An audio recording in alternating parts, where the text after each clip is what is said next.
അമേരിക്കയും വേണ്ട, അമേരിക്കൻ ഡോളറും വേണ്ട. ഒടുവിൽ ആ തീരുമാനത്തിലേക്ക് വന്നിരിക്കുകയാണ് ഗൾഫ് രാജ്യങ്ങൾ. തീർന്നു, അമേരിക്കയുടെ ലോകത്തിലെ പ്രസക്തി തന്നെ അവസാനിച്ചു.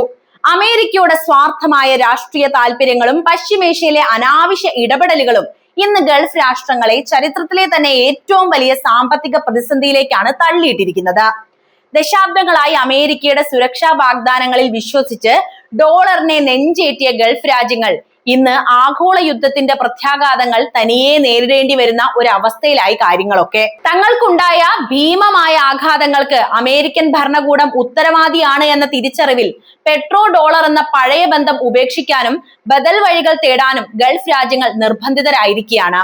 അമേരിക്കയുടെ പിന്തുണയിൽ ഇനി പ്രതീക്ഷയില്ല എന്ന് വ്യക്തമായതോടെ സ്വന്തം നിലനിൽപ്പിനായി അവർ വാഷിംഗ്ടണിനെ കൈവിടുന്ന കാഴ്ചയാണ് ഇപ്പോൾ ലോകം കണ്ടുകൊണ്ടിരിക്കുന്നത്. യുദ്ധം എന്നത് കേവലം അതിർത്തികളിൽ മാത്രം ഒതുങ്ങുന്ന ഒന്നല്ല എന്നും അത് രാജ്യങ്ങളുടെ സാമ്പത്തിക അടിത്തറയെ എങ്ങനെയെല്ലാം ഉലയ്ക്കുമെന്നും നിലവിലെ ആഗോള സാഹചര്യം പരിശോധിച്ചാൽ നമുക്ക് കൃത്യമായിട്ട് മനസ്സിലാക്കാവുന്നതേ ഉള്ളൂ. സൈനികമായ വിജയത്തെക്കാൾ ഇന്ന് പ്രാധാന്യം കൽപ്പിക്കപ്പെടുന്നത് ഒരു രാജ്യത്തിന്റെ സാമ്പത്തിക ഭദ്രതയ്ക്കും ഊർജ്ജ സുരക്ഷയ്ക്കും തന്നെയാണ്. യുദ്ധം തുടങ്ങുമ്പോൾ തന്നെ ആഗോള വിപണികളിൽ വലിയ അനിശ്ചിതത്വം ഉടലെടുക്കുകയും നിക്ഷേപകർ സുരക്ഷിതമായ മേഖലകളിലേക്ക് തങ്ങളുടെ പണം മാറ്റാൻ ശ്രമിക്കുകയും ചെയ്യുന്നുണ്ട്. ഇത് പല രാജ്യങ്ങളിലും മൂലധന ചോർച്ചയ്ക്കും പലിശ നിരക്കുകൾ കുതിച്ചുയരുന്നതിനും കാരണമായി. വിപണിയിലെ ഈ അസ്ഥിരത സാധാരണക്കാരന്റെ നിത്യജീവിതത്തെയും ബാങ്കിംഗ് ഇടപാടുകളെയും നേരിട്ട് ബാധിച്ച കാര്യവുമാണ്. യുദ്ധത്തിന്റെ ആദ്യ നാളുകളിൽ തന്നെ അമേരിക്ക ശതകോടിക്കണക്കിന് ഡോളർ യുദ്ധമുഖത്തേക്ക് ഒഴുക്കിയപ്പോൾ അതിന്റെ പ്രത്യാഘാതം അനുഭവിച്ചത് ഗൾഫ് രാജ്യങ്ങളുടെ അടിസ്ഥാന സൗകര്യങ്ങളായിരുന്നു. UAE-യുടെ എണ്ണ ടെർമിനലുകൾക്കും തുറമുഖങ്ങൾക്കും നേരെ നടന്ന ആക്രമണങ്ങൾ ആഗോള ഊർജ വിപണിയെ തകർത്തു കഴിഞ്ഞു. എന്നിട്ടും ഈ നാശനഷ്ടങ്ങൾ നികത്താനോ വിപണിയെ ശാന്തമാക്കാനോ ഉള്ള ക്രിയാത്മകമായ ഇടപെടലുകൾ നടത്തുന്നതിന് പകരം അമേരിക്ക സ്വന്തം കടബാധ്യതകൾക്കും ആഭ്യന്തര രാഷ്ട്രീയത്തിനുമാണ് ഇപ്പോഴും മുൻഗണന നൽകിക്കൊണ്ടിരിക്കുന്നത്. ഹോർമുസ് കടലിടുക്ക് അടഞ്ഞതോടെ പ്രതിദിനം കോടിക്കണക്കിന് ഡോളറിന്റെ വരുമാന നഷ്ടമാണ് ഗൾഫ് രാജ്യങ്ങൾക്കുണ്ടായത്. എന്നിട്ടും അമേരിക്കയുടെ ഭാഗത്തുനിന്ന് കൃത്യമായ സാമ്പത്തിക സുരക്ഷാ കവചം ലഭിക്കാത്തത് അവരെ പ്രകോപിച്ചിട്ടുമുണ്ട്. ദർഹത്തിന്റെ മൂല്യം ഇടിയാതിരിക്കാൻ കറൻസി സ്വാപ്പ് പോലുള്ള സൗകര്യങ്ങൾക്കായി അവർ വാഷിംഗ്ടണിന് മുന്നിൽ യാചിക്കേണ്ടി വരുന്നത് അമേരിക്കയുടെ വിശ്വാസ്യതയ്ക്ക് വലിയ തിരിച്ചടി തന്നെയാണ്. ഈ അവഗണനയ്ക്ക് മറുപടി എന്നോണം വർഷങ്ങളായി നിലനിന്നിരുന്ന പെട്രോ ഡോളർ സംവിധാനത്തിൽ നിന്ന് മാറാൻ ഗൾഫ് രാഷ്ട്രങ്ങൾ ആലോചിക്കുകയാണ്. എണ്ണ വ്യാപാരത്തിനായി ചൈനീസ് യുവാനെയോ മറ്റ് പ്രാദേശിക കറൻസികളെയോ ആശ്രയിക്കുന്നത് അമേരിക്കൻ ഡോളറിന്റെ ആഗോള ആധിപത്യം തകർക്കാൻ പോന്ന നീക്കം തന്നെയാണ്. അമേരിക്കയുടെ യുദ്ധക്കൊതി മൂലം തങ്ങളുടെ സമ്പദ് വ്യവസ്ഥ തകരാൻ അനുവദിക്കില്ലെന്ന ഉറച്ച നിലപാടിലാണ് ഇപ്പോഴും ഗൾഫ് രാജ്യങ്ങൾ.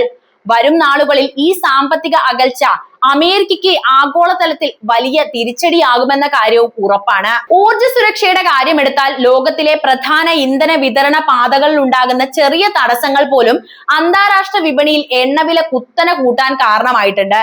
നിലവിൽ ക്രൂഡ് ഓയിൽ വിലയിൽ ഉണ്ടാകുന്ന വർധനവ് ഗതാഗത ചെലവ് കൂട്ടുകയും അത് ചരക്ക് നീക്കത്തെ ബാധിക്കുന്നതിലൂടെ എല്ലാ ഉൽപ്പന്നങ്ങൾക്കും വില കൂടുന്ന പണപ്പെരുപ്പത്തിലേക്ക് നയിക്കുകയും ചെയ്യും. വികസ്വര രാജ്യങ്ങളെ സംബന്ധിച്ചിടത്തോളം ഈ വിലക്കയറ്റം വലിയൊരു പ്രതിസന്ധിയാണ്. അതോടൊപ്പം തന്നെ അന്താരാഷ്ട്ര വ്യാപാരത്തിൽ അമേരിക്കൻ ഡോളറിനുള്ള ആധിപത്യത്തിന് ചെറിയ രീതിയിലുള്ള മാറ്റങ്ങൾ സംഭവിക്കുകയും ചെയ്യുന്നുണ്ട്.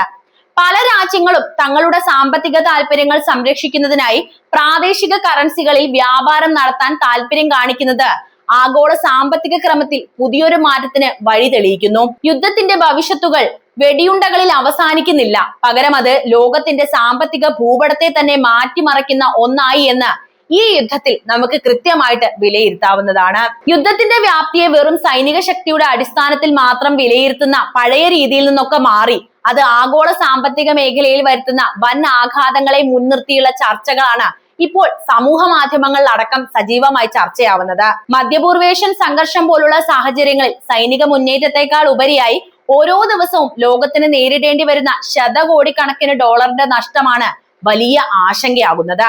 കണക്കുകൾ സൂചിപ്പിക്കുന്നത് പ്രകാരം ഈ യുദ്ധം മൂലം പ്രതിദിനം ഏകദേശം 20 ബില്യൺ ഡോളർ ആഗോള സാമ്പത്തിക നഷ്ടമാകുന്നുണ്ട്. കപ്പൽ ഗതാഗതത്തിനുള്ള അധിക ചെലവുകൾ, തടസ്സപ്പെട്ട ഇറക്കുമതികൾ, ഊർജ വിതരണത്തിലുണ്ടായ ആഘാതങ്ങൾ എന്നിവ കണക്കിലെടുത്താൽ ഈ നഷ്ടം 30 ബില്യൺ ഡോളർ മുതൽ 2.2 ബില്യൺ ഡോളർ വരെ ആകാമെന്നാണ് വിലയിരുത്തൽ.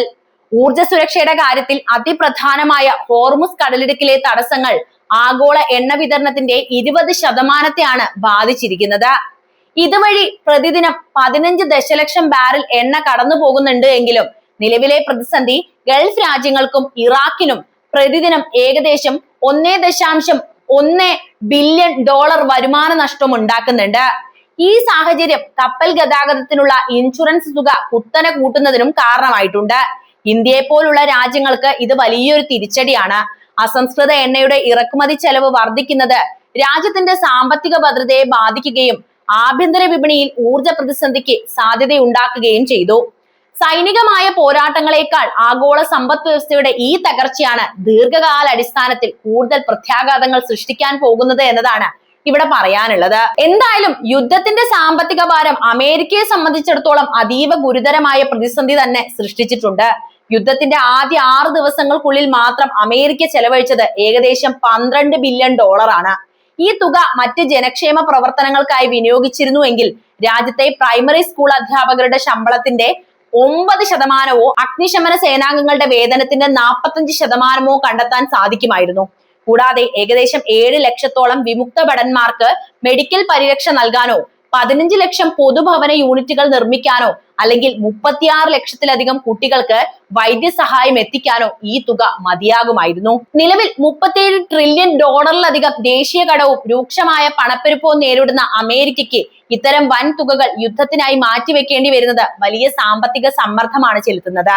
രാജ്യത്തിനുള്ളിലെ അടിസ്ഥാന സൗകര്യ വികസനത്തിനും സാമൂഹിക സുരക്ഷയ്ക്കും ഉപയോഗിക്കേണ്ട പണം യുദ്ധമുഖത്തേക്ക് വഴിതിരിച്ചു വിടുന്നത് അമേരിക്കയുടെ ആഭ്യന്തര സാമ്പത്തിക ഭദ്രതയെ ദീർഘകാലാടിസ്ഥാനത്തിൽ ബാധിക്കാവുന്ന വിഷയവുമാണ്. പണപ്പെരുപ്പം നിയന്ത്രിക്കാൻ പാടുപെടുന്ന ഒരു സമ്പദ് വ്യവസ്ഥയ്ക്ക് മേൽ ഇത്രയും വലിയ യുദ്ധ ചെലവുകൾ വന്നു ചേരുന്നത് സാധാരണക്കാരുടെ ജീവിത നിലവാരത്തെയും വിപണിയെയും ഒരുപോലെ പ്രത്യാഘാതങ്ങളിലേക്ക് തള്ളിവിടുകയും ചെയ്യുന്നു. ഇപ്പോൾ പറഞ്ഞത് അമേരിക്കയുടെ പ്രശ്നമാണ്. ഇനി ഗൾഫിലേക്ക് വരാം. ഗൾഫ് രാഷ്ട്രങ്ങളുടെ സാമ്പത്തിക മേഖല നേരിടുന്ന കടുത്ത വെല്ലുവിളികളും ആഗോള സാമ്പത്തിക ക്രമത്തിൽ സംഭവിക്കാനിടയുള്ള മാറ്റങ്ങളും യുദ്ധത്തിന്റെ ആഘാതം എത്രത്തോളം ആഴത്തിലുള്ളതാണ് എന്ന് വ്യക്തമാക്കുന്നുണ്ട്. UAE നേരിടുന്ന പ്രതിസന്ധിയാണ് ഇതിൽ ഏറ്റവും പ്രധാനപ്പെട്ടത്.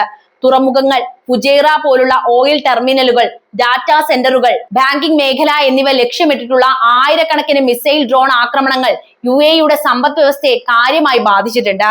ഇത് വിപണിയിൽ നിന്നുള്ള മൂലധന ചോർച്ചയ്ക്കും സാമ്പത്തിക അസ്ഥിരതയ്ക്കും കാരണമാകുന്നു. ഈ സാഹചര്യത്തിലാണ് ദിർഹത്തിന്റെ മൂല്യം ഡോളറുമായി സ്ഥിരപ്പെടുത്തി നിർത്തുന്നതിനായി അമേരിക്കയോട് കറൻസി സ്വാപ്പ് സൗകര്യം UAE ആവശ്യപ്പെടുന്നത്. നിക്ഷേപകരുടെ വിശ്വാസം നിലനിർത്തുന്നതിനും വ്യാപാര ഇടപാടുകൾ സുഗമമാക്കുന്നതിനും ഈ മൂല്യനിർണയ രീതി അത്യാവശ്യവുമാണ്. പ്രാദേശികമായ സാമ്പത്തിക സഹകരണത്തിന്റെ ഭാഗമായി എണ്ണ, അലൂമിനിയം കയറ്റുമതിയെ ആശ്രയിച്ചു കഴിയുന്ന ബഹ്റിന്റെ സമ്പദ് വ്യവസ്ഥയെ തകർച്ചയിൽ നിന്ന് രക്ഷിക്കാൻ 20 ദശലക്ഷം ദർഹത്തിന്റെ കറൻസി സ്വാപ്പ് കരാർ UAE നൽകിയിട്ടുണ്ട്. എന്നാൽ ഇതിലും വലിയൊരു മാറ്റം ദൃശ്യമാകുന്നത് പതിറ്റാണ്ടുകളായി നിലനിൽക്കുന്ന പെട്രോ ഡോളർ സംവിധാനത്തിന് ഏൽക്കുന്ന ആഘാതത്തിൽ തന്നെയാണ്. 1970കളിൽ രൂപപ്പെട്ട ഈ രീതി പ്രകാരം എണ്ണ വ്യാപാരം ഡോളറിൽ മാത്രമാണ് നടക്കുന്നത്. ഇത് ആഗോളതലത്തിൽ ഡോളറിന്റെ ആധിപത്യം ഉറപ്പിക്കുന്നു. എന്നാൽ യുദ്ധം മൂലം ഡോളറിന്റെ ലഭ്യത കുറയുകയും അമേരിക്കയുടെ ഭാഗത്തുനിന്ന് മതിയായ സാമ്പത്തിക പിന്തുണ ലഭിക്കാതിരിക്കുകയും ചെയ്താൽ ഗൾഫ് രാജ്യങ്ങൾ ചൈനീസ് യുവാനിലേക്ക് മാറാൻ സാധ്യതയുണ്ട്. നിലവിൽ റഷ്യയും ചില ഗൾഫ് രാജ്യങ്ങളും ഇതിനുള്ള സാധ്യതകൾ തേടുന്നത് ആഗോള സാമ്പത്തിക ഭൂപടത്തിൽ വലിയൊരു അധികാര കൈമാറ്റത്തിന്റെ വഴിയൊരുക്കുന്നുണ്ട്. ഇറാൻ ഉന്നയിക്കുന്ന ആവശ്യങ്ങളും അത് ആഗോള സാമ്പത്തിക ക്രമത്തിൽ വരുത്തുന്ന മാറ്റങ്ങളും ഈ പ്രതിസന്ധിയെ കൂടുതൽ സങ്കീർണമാക്കുകയാണ്. യുദ്ധത്തിൽ തങ്ങൾക്കുണ്ടായ നാശനഷ്ടങ്ങൾക്ക് നഷ്ടപരിഹാരമായി 270 ബില്യൺ ഡോളർ വേണമെന്നാണ് ഇറാന്റെ നിലപാട്. ഈ ആവശ്യം അംഗീകരിച്ചിട്ടില്ല എങ്കിൽ ആഗോള എണ്ണ വിതരണത്തിന്റെ സ്ഥിരയായ ഹോർമുസ് കടലിടുക്ക് അടച്ചിടുമെന്ന ഭീഷണി ലോകരാജ്യങ്ങളെ കടുത്ത ആശങ്കയിലുമാഴ്ത്തുന്നു. സമാധാന ചർച്ചകൾക്ക് ഇറാൻ മുന്നോട്ട് വെക്കുന്ന കർശനമായ നിബന്ധനകൾ സംഘർഷം ലഘൂകരിക്കാനുള്ള ശ്രമങ്ങൾക്ക് വലിയ തടസ്സമാണ് ഇപ്പോഴും സൃഷ്ടിക്കുന്നത്. എന്തായാലും ഈ സാഹചര്യത്തിൽ ആഗോള സാമ്പത്തിക വളർച്ചയിൽ വലിയ ഇടിവുണ്ടാകുമെന്ന് ഡാളസ് ഫെഡറൽ റിസർവ് പ്രവചിക്കുന്നു. 2026 രണ്ടാം പാദത്തിൽ ആഗോള GDPയിൽ 2.9% ചുരുക്കം ഉണ്ടാകുമെന്നാണ് കണക്കാക്കപ്പെടുന്നത്. ഇന്ത്യയെ സംബന്ധിച്ചിടത്തോളം ഇത് അതീവ ഗുരുതരവുമാണ്. രാജ്യത്തിന്റെ അസംസ്കൃത എണ്ണ ഇറക്കുമതിയുടെ 40 മുതൽ 45% ഹോർമുസ് കടലിടുക്ക് വഴി തന്നെയാണ് ഇപ്പോഴും നടക്കുന്നത്. ഇതിലുണ്ടായ തടസ്സങ്ങൾ പെട്രോളിയം, സ്റ്റീല്, ഫാർമസ്യൂട്ടിക്കൽസ്, ഭക്ഷ്യമേഖല തുടങ്ങിയ ഇന്ത്യയുടെ സുപ്രധാന വ്യവസായങ്ങളെ സാരമായും ബാധിച്ചിട്ടുണ്ട്. എന്തായാലും യുദ്ധം തുടങ്ങി 40 നാളുകൾ പിന്നിട്ടതോടെ എല്ലാ രാജ്യവും അതിന്റെ സമ്മർദ്ദത്തിൽ നിന്ന് ഞെരങ്ങുകയാണ്. ഗൾഫ് രാജ്യങ്ങൾ ഇപ്പോൾ അമേരിക്കയുടെ കൈവിടാനുള്ള പ്രധാനപ്പെട്ട കാരണവും അമേരിക്ക പശ്ചിമേഷ്യയിൽ ഉണ്ടാക്കുന്ന ഇത്തരം പ്രശ്നങ്ങൾ കൊണ്ട് തന്നെയാണ്. ഈ യുദ്ധം അമേരിക്ക ഉണ്ടാക്കിയതാണ്. അമേരിക്ക അന്ന് മനസ്സ് വെച്ചിരുന്നുവെങ്കിൽ ഇത്രയും പ്രതിസന്ധി ലോകത്തുണ്ടാകില്ലായിരുന്നു. അതുകൊണ്ട് തന്നെയാണ് ഒരിക്കൽ കൂട്ടുനിന്ന അതേ അമേരിക്കയെ തള്ളി പറയാൻ ഇപ്പോൾ ഗൾഫ് രാജ്യങ്ങളും മുതിരുന്നത്. എന്താണ് ഗൾഫ് രാജ്യങ്ങളുടെ ഈ നിലപാടിനോട് നിങ്ങൾക്ക് പറയാനുള്ളത് എന്ന് കമന്റ് ആയിട്ട് രേഖപ്പെടുത്തുമല്ലോ.